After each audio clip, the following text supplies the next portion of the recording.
सहजोबाई कहती है कि मैं राम तजूं, मैं गुरु न बिसारूं,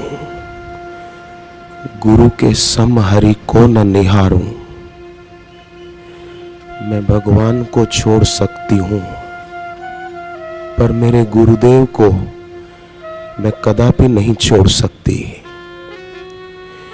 क्योंकि भगवान ने तो मुझे जन्म दिया और जन्म के साथ जीवन में कई दुख भी आते हैं, संताप भी होता है, परंतु गुरु ने आवागमन छुड़ा ही, गुरु ने आवागमन छुड़ा दिया। कबीर जी ने तो कहा कि गुरु गोविंद दोनों खड़े, किसको लागू पाए। बलिहारी गुरुदेव की जो गोविंद दियो दिखाए। प्रणाम तो गुरु को करते हैं, परंतु केंद्र में भगवान है। परंतु सहजोबाई इस विषय में कबीर जी से भी आगे निकल गई है और कहती है कि गुरु न तजूं, हरि को तज डारूं। विश्वामित्र जी जब अयोध्या से विदाई ले रहे थे, तब दशरथ राजा ने उनके चरणों में दंडवत प्रणाम करके कहा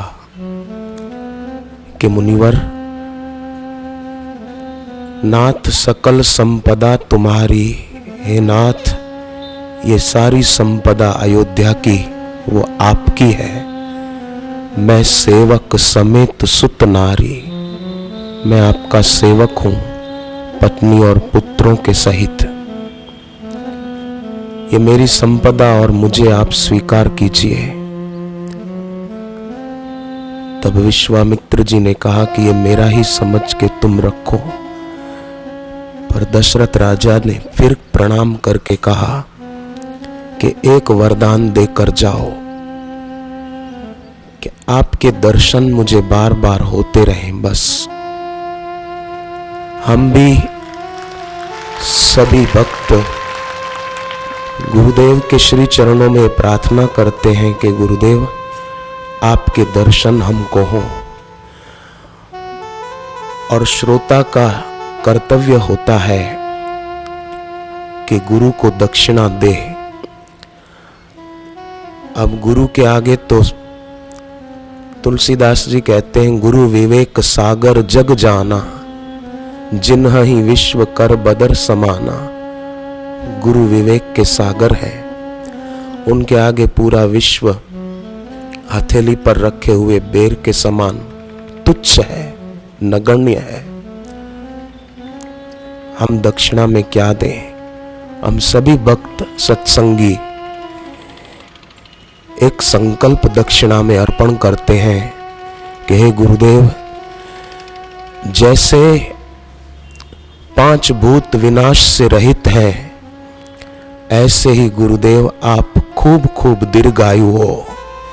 हे गुरुदेव, जैसे मार्कंडेय जी चिरंजीवी हैं, ऐसे हमारे बापू आप भी खूब खूब चिरंजीवी हो। जैसे नारद जी चिरंजीवी हैं, ऐसे गुरुदेव आप भी खूब खूब चिरंजीवी हो। हे बापू, जैसे हनुमान जी चिरंजीवी हैं, ऐसे आप भी चिरंजीवी हो। जैसे व्यास भगवान चिरंजीवी हैं, ऐसे हमारे गुरुदेव भी चिरंजीवी हो। जैसे कागभूषुंडी जी चिरंजीवी हैं, ऐसे गुरुवर आप भी चिरंजीवी हो। जैसे गंगा नदी अनादि काल से इस धरा पर बह रही है, कितनी दीर्घायु है। भगवान राम ने भी गंगा में स्नान किया था, ऐसे गुरुदेव आप चिरंजीवी हो। जैसे शेष नाग चिरंजीवी हैं, पूरी धरती को अपने शीश पर धारण किए हुए हैं, हे गुरुदेव आपने भी तो हम सबको धारण कर रखा है। धार्यति इति धर्म, जो सबको धारण करे वो धर्म है। मुझे एक बुजुर्ग संत ने कहा था, श्रीधर स्वामी उनका नाम, वे बोले कि बापूजी कोई धार्मिक व्यक्ति नहीं है, बापूजी तो साक्षात धर्म है। कोई सादगी सीखे तो बापूजी से सीखे, कोई सरलता सीखे तो बापूजी से सीखे। गोपियों ने तो भगवान कृष्ण के लिए शब्द प्रयोग किया है वृष्णि दुर्य, माने गोपी गीत में कि हे भगवान आप उदार आत्माओं में श्रेष्ठ हो। परंतु हम बापूजी के लिए कौन सा शब्द प्रयोग करें। एक बार की बात है, गुरुदेव कार में बड़ौदा से सूरत की ओर जा रहे थे, जन्माष्टमी का पर्व था।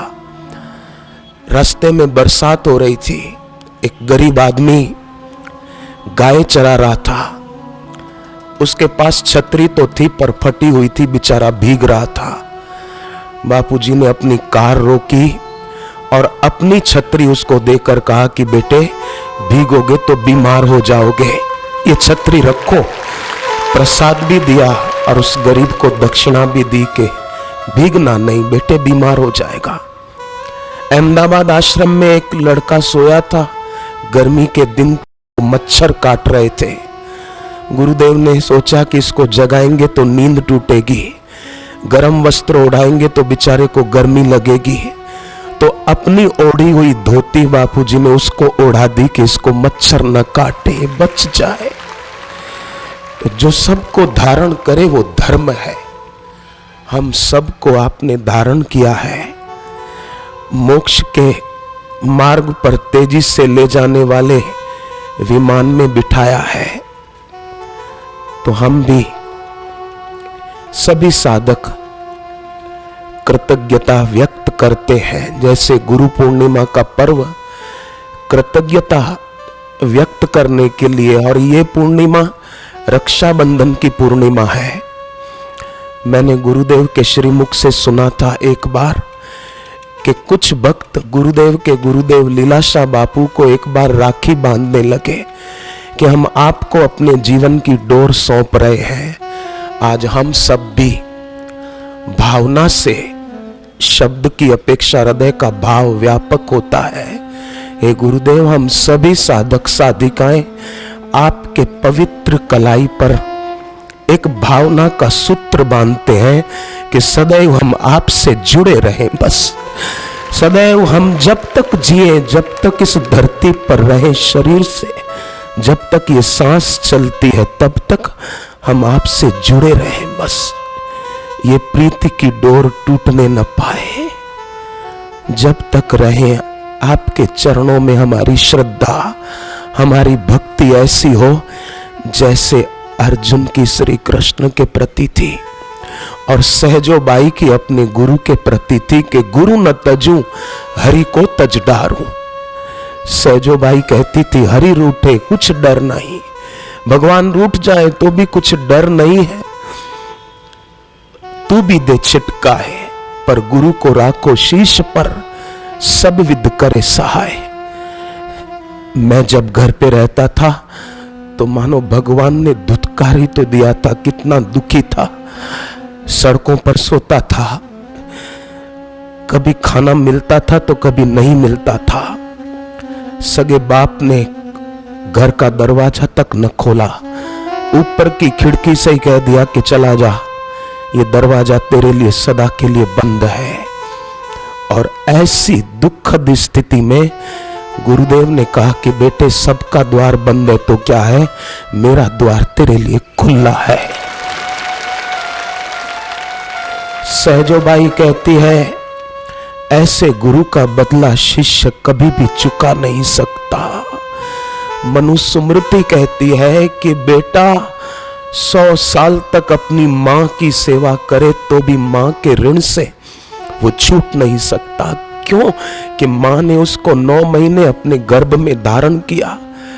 परंतु सोचने की बात है कि मां ने गर्भ में धारण किया पर मां गर्भवास से छुड़ा नहीं सकती। पर गुरु रूपी मां तो ऐसी है कि वो गर्भवास से छुड़ा देती है। तो जब मां की सेवा 100 साल तक करे तो बेटा छूट नहीं सकता, तो गुरु की सेवा कितनी भी क्यों न करे। ये तो ऐसा हुआ कि किसी ने 5 लाख दिए किसी को, और बदले में वो 5 रुपया देकर बोले कि लो भाई साहब मैं आपकी सेवा कर रहा हूं। अरे उसने कितना दिया है, तुम 5 रुपए से क्या करोगे। तो हे गुरुदेव, हमारी आपके चरणों में यही प्रार्थना है, क्योंकि उपाय भी वही, उपेय भी वही। गुरुदेव की वाणी सार भी है और सर्व भी है, और गुरुदेव हमारे सर्वस्व भी है। हे गुरुवर, दशरथ राजा की तरह हम आपके चरणों में यही प्रार्थना करते हैं कि हमें भी आपके दर्शन बार बार होते रहें, क्योंकि आपके दर्शन से हमारे हृदय में से दृश्य की आस्था निवृत्त होती है और आपके चरणों में हमारी प्रीति और दृढ़ होती है। क्योंकि दुनिया के लोग हमारे तरफ देखते हैं तो कुछ न कुछ स्वार्थ, वासना, विकार होता है, पर बापूजी आप जब हमारे तरफ देखते हैं तो लगता है कि कोई हमारा अपना हमारे कल्याण के लिए हमारे तरफ देख रहा है, हमारे तरफ अपनी करुणा को अपने नेत्रों के माध्यम से बरसा रहा है। सोवियत रूस के विज्ञानी क्रिलियान, उसने हाई फ्रीक्वेंसी फोटोग्राफी विकसित की थी, और उसी हाई फ्रीक्वेंसी फोटोग्राफी सोवियत रूस के विज्ञानी द्वारा जो विकसित की गई, उसके द्वारा बापूजी को प्रार्थना करके कलकत्ता में तस्वीर ली गई। उस फोटोग्राफी की ऐसी महिमा है कि व्यक्ति के आसपास का आभा मंडल कैसा है, उसके शरीर के कैसी आभा निकल रही है, उसका चित्र भी आ जाता है। तो जब गुरुदेव का वो चित्र लिया गया प्रार्थना करके, तो चित्र लेने वाले दंग रह गए। उन्होंने कहा कि हमने कई ऐसी अध्यात्म जगत की महान हस्तियों के चित्र लिए, पर किसी के चित्र से ऐसी आभा प्रकट नहीं दिख रही थी जैसी गुरुदेव आपके चित्र लेने पर वो आभा हमको दिखाई दे रही है। और अभी जो हम इतनी शांति से बैठ पाते हैं, देश विदेश के करोड़ों लोग टीवी के माध्यम से सुनते हैं, क्यों? कि ये उसी दिव्य आभा का प्रताप है, उसी दिव्य तेज का प्रताप है कि उससे समाज के लोगों का जीवन परिवर्तित हो जाता है, दुख और शोक दूर होते हैं, हृदय में आत्मिक सुख की झलक मिलती है। ऐसा सुख और कहां मिलेगा, किस जगह मिलेगा? गीता जब पूरी हुई तब धृतराष्ट्र के सारथी संजय वो धृतराष्ट्र को कहते हैं, राजन संस्मृत्य संस्मृत्य संवाद इमं अद्भुतम केशवार्जुनयो पुण्यम हर्षयामि मुहुर्मुहुर। हे राजन, श्री कृष्ण और अर्जुन के अद्भुत संवाद को याद करके बार बार मैं हर्षित हो रहा हूं, आनंदित हो रहा हूं। तो सभी साधकों के चरणों में प्रार्थना है कि हम लोग भी इन दिनों जो गुरुदेव की वाणी सुनी है उसको याद बार बार करेंगे तो हम भी बार बार आनंदित होंगे, गदगद होंगे, हमारा रोम रोम पुलकित होगा इस संवाद को जो इन दिनों हमने सुना है। और अभी भी जो आशीर्वचन हम गुरुदेव के सुनेंगे पूर्णाहुति के, हम भी बार बार हर्षित आनंदित होते रहेंगे। संजय फिर अगले श्लोक में कहते हैं, तम च संस्मृत्य संस्मृत्य रूपम अत्यद्भुतम हरे। पहले का श्री कृष्ण का संवाद अद्भुत है, वाणी अद्भुत है, और अब कहते हैं उनका रूप भी अद्भुत है। तम च संस्मृत्य संस्मृत्य रूपम अत्यद्भुतम हरे। हम भी हमारे भगवत स्वरूप गुरुदेव के अद्भुत रूप को अगर ध्यान में लाएंगे तो गुरु की मूरत सूरत बन के प्रकट होती है। सूरत के आश्रम में जन्माष्टमी का पर्व मनाया जा रहा था गत वर्ष। महाराष्ट्र से एक साधक, कई आते हैं पर एक साधक ने बताया कि बरसात हो रही थी, सुबह 5 सवा 5 बजे मैं नहाने जा रहा था, नंगे पांव थे, आंधी तूफान से एक तार टूटकर नीचे गिरा होगा, मेरी नजर नहीं गई, तार पर पैर चला गया, करंट आया, चिपक गया, कोई नहीं था आसपास। पर फिर भी जब से शिष्य गुरु से दीक्षा लेता है तब से गुरु उसके साथ होते हैं। जितनी जिसकी श्रद्धा होती है वो उतना उसका अनुभव कर लेता है। तो बोले मैं अपना गुरु मंत्र जपने लगा। तो मंत्र के बारे में तो कितनी कितनी बातें महापुरुषों ने कही है, उपनिषदों ने कही है। द्वयो उपनिषद है एक, उसमें तो ऐसा आता है कि शिष्य अगर गुरु गुरु गुरु गुरु बार बार उच्चारण करे तो भी वो तर सकता है। तो वे मन ही मन गुरुदेव का सुमरन कर रहे थे। उसी समय उन्होंने बताया मेरी आंखों के सामने गुरुदेव थे और उन्होंने जोरों से मुझे धक्का दिया, मैं पीठ के बल गिरा और जो ही उठा तो देखा कि कोई नहीं है सामने। पहले देखा तो गुरुदेव थे, बाद में देखा तो कोई नहीं है। रूपम अत्यद्भुतम हरे तम च संस्मृत्य संस्मृत्य। सुमिरन से सुख होत है, सुमिरन से दुख जाए। जैसे शिव जी ने अर्जुन को पाशुपतास्त्र दिया था कि तुम इसको केवल याद करना और तुम जीत जाओगे, ऐसे ही गुरुदेव ने हमको गुरु दीक्षा रूपी पाशुपतास्त्र दिया है। हम भी उसका सुमरण करते रहेंगे तो बाजी जीत जाएंगे। हरि ओम।